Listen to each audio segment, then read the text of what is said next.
The concept of least square linear and least square quadratic can be extended to the case of least square polynomials.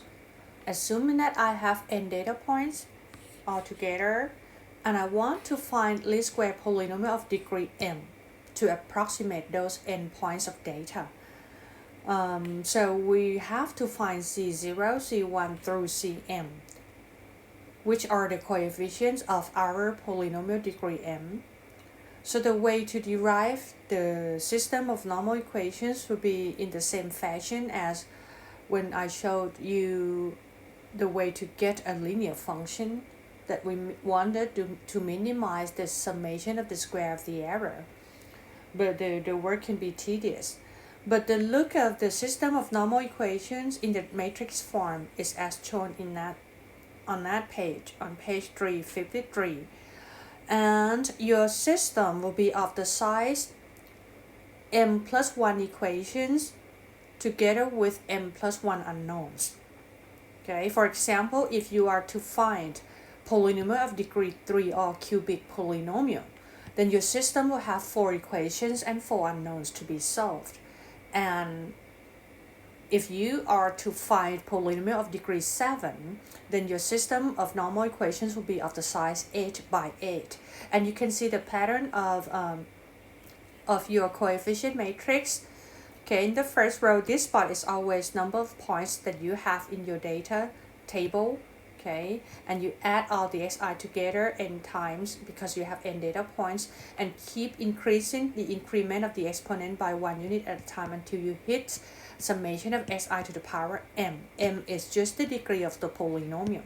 So that will give you m plus 1 columns. And all the rows, they are m plus 1 rows. That's why I say that is the system of m plus 1 equations and m plus 1 unknowns. And then you can solve this system for C1 through Cm.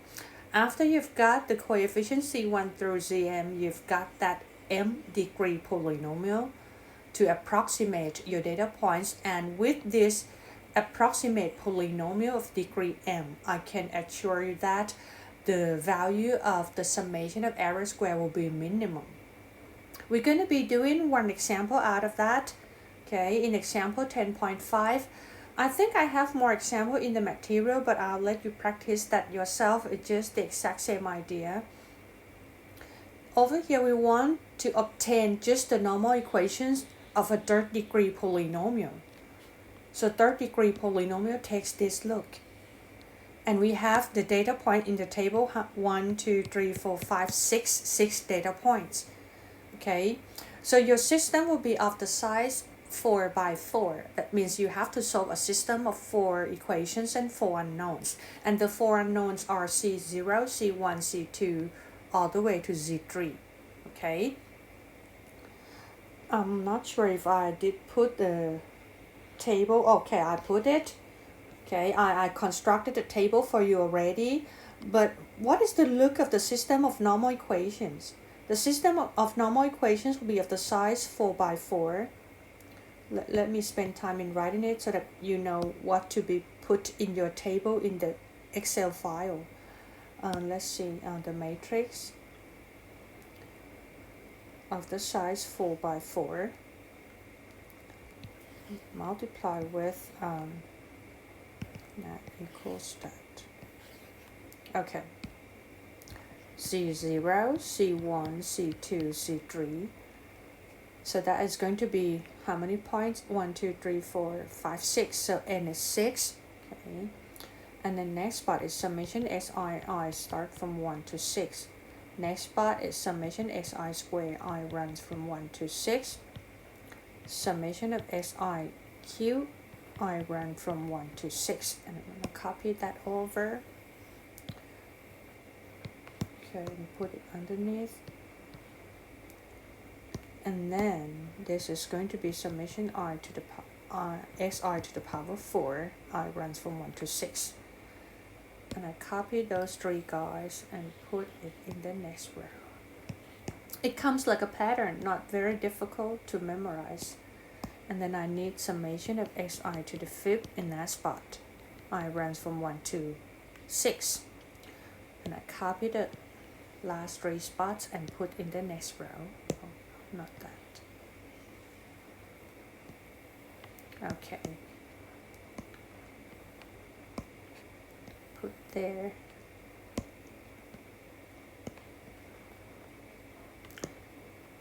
And the element in the fourth row, fourth column is going to be summation of si to the power 6. I runs from 1 to 6. You stop at si to the power of 2 times m. M in this case is 3 because you are finding third degree polynomial. So 2 times 3 is 6. That's why you stop at this spot with the summation of si to the power 6. That 6 is from 2 times 3. And the right hand side is going to be summation of yi. I runs from 1 to 6 because there are 6 data points altogether. Next spot is going to be the product of si and yi. Again, I runs from 1 to 6.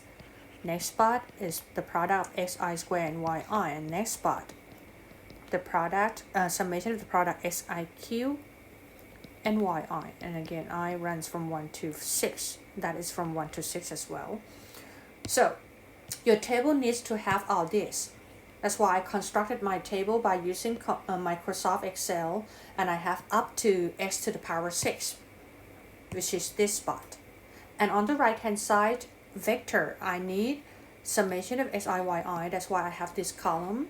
Si squared times yi, that's why I have that column. And si cubed times yi, that's why I have that column. And again, if you happen to have this kind of problem in your final exam, you can use Microsoft Excel to construct a table. Just keep in mind that if I ask you to show your work, each step of your work, like in this case, I set my Excel file so that it rounded everything to nearest 1,000, 3 digits after the decimal points. Okay, and I got the sum of si to be that, summation of yi, summation of si squared, summation of si cubed, all the way to that is the summation of si cubed times y, which is this spot. So I put all the numbers in that system of normal equations and solve the system. So my system to be solved is this system. 6, because I have 6 data points, 8.9, 14.170, 24.023, and then 8.9. How about I just copy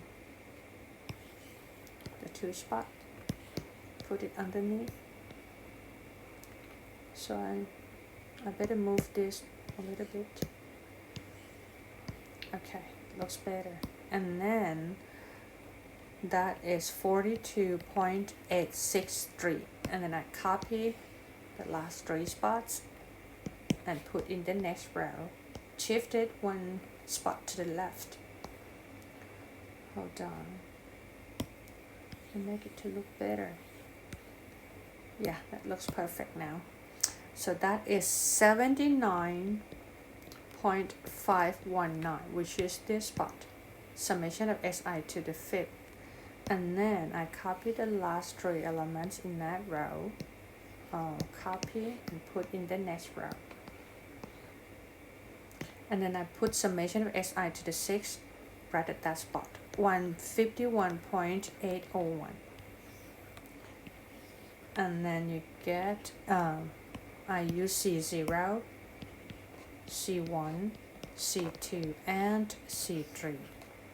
And on the right hand side, summation of yi, which is 14.580. Summation of SIYI from the table is 22.808. And summation of SI squared times y, which is 38.096.